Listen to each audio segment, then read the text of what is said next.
वर्धे हरी विठ्ठल श्री ज्ञानदेव तुकाराम पंढरीनाथ महाराज की जय। महाराष्ट्र ही संतांची भूमी आहे, संत परंपरा आपल्याला लाभलेली आहे आणि म्हणून सर्व संतांच्या चरणी माझा साष्टांग नमस्कार।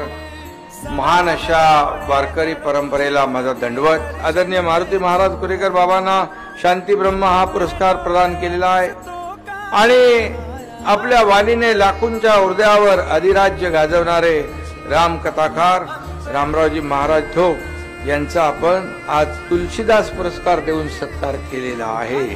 मी आपल्याला पुन्हा एकदा शुभेच्छा देतो आणि जे आपलं वारकरी मंडप, कीर्तन मंडप, वसतिगृह जे काय अडकलेलं आहे आपल्या संस्थेचं, यामध्ये काही ज्या काही तांत्रिक बाबी आहेत त्या सगळ्या दूर करून हा एकनाथ शिंदे आपल्याला शब्द देतोय की हे लवकरच त्यामध्ये आपण निर्णय घेतोय की या सगळ्या वास्तू जिथून हे सगळी कार्यशाळा आहे, हा कारखाना आहे, हे सगळं देश घडवण्याची, पिढी घडवण्याचा कारखाना आहे, तिथं काही कमी पडू देणार नाही।